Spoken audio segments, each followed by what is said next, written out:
Hello students, स्वागत है आपको अपने YouTube channel SK math study में। तो पिछले क्लास हम लोग पढ़े थे कि मात्रा किसे कहते हैं और लिपि किसे कहते हैं, लिपि क्या होता है, अलग अलग भाषाओं का लिपि के बारे में हम लोग जानकारी लिए। और आज हम लोग पढ़ने वाले हैं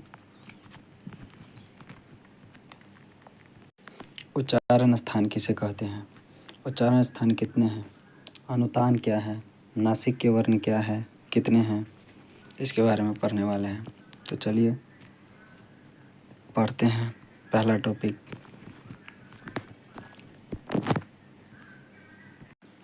पहला है उच्चारण स्थान किसे कहते हैं। तो मुख के जिस भाग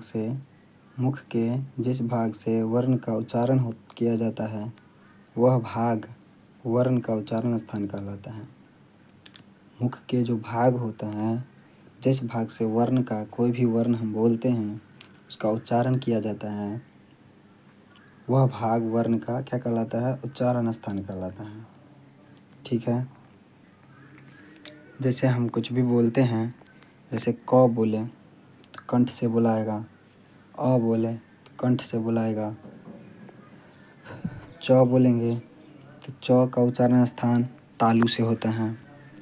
इस तरह से अलग अलग प्रकार के उच्चारण स्थान हैं। अगला जो टॉपिक है वह उच्चारण स्थान कितने हैं। तो उच्चारण स्थान जो है वो 6 है। उच्चारण स्थान 6 है।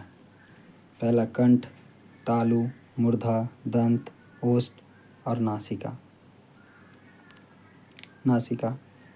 उच्चारण स्थान कितने हैं? 6। उच्चारण स्थान जो है वो 6 है। कंठ, तालु, मूर्धा, दंत, ओष्ठ और नासिका। ठीक है। अगला जो है अनुतान। अगला है अनुतान किसे कहते हैं। पूरे शब्दों या पूरे वाक्यों में सुरों के उतार चढ़ाव को ही अनुतान कहते हैं। जैसे हम कोई भी चीज़ बोलते हैं, कभी ज़ोर से बोलते हैं, कभी धीरे धीरे बोलते हैं, कभी थोड़ा रुक के बोलते हैं, कभी लगातार बोलते हैं। ये जो सुर है ये कभी धीरे धीरे कभी ज़ोर ज़ोर से बोलते हैं, वही उतार चढ़ाव को ही क्या कहते हैं, अनुतान कहते हैं।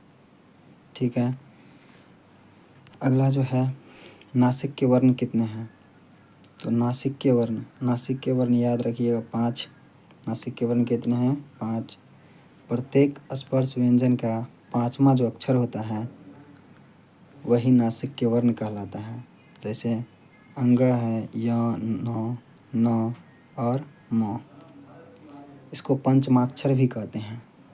पंचमाक्षर, क्योंकि ये सारा स्पर्श व्यंजन का 5वां अक्षर है, इसलिए इसको पंचमाक्षर भी कहते हैं। ठीक है। तो नासिक के वर्ण कितने हैं? 5। नासिक के वर्ण याद रखिएगा 5। नासिक के वर्ण कितने हैं? 5। ठीक है।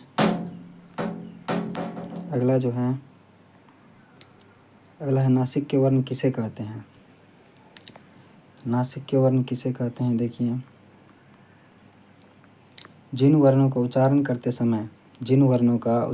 समय हवा नाक से निकलती है, उसे नासिक के वर्ण कहते हैं या नासिक के व्यंजन कहते हैं।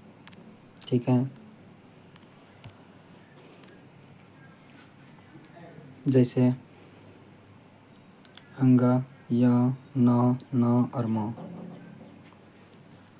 अगला जो है मैथिली तिरहुत लिपि या वैदेही लिपि तथा देवनागरी लिपि में भी लिखा जाता है। मैथिली जो है तिरहुत लिपि में, वैदेही लिपि में, देवनागरी लिपि में भी लिखा जाता है। ठीक है। और वैदेही लिपि को मिथिलाक्षर भी कहते हैं, ये भी याद रखिएगा। वैदेही लिपि को मिथिलाक्षर भी कहते हैं। ठीक है।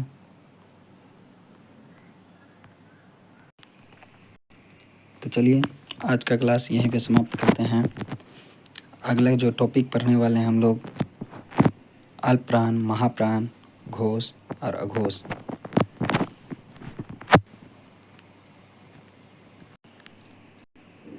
मिलते हैं अगले वीडियो में, तब तक के लिए धन्यवाद।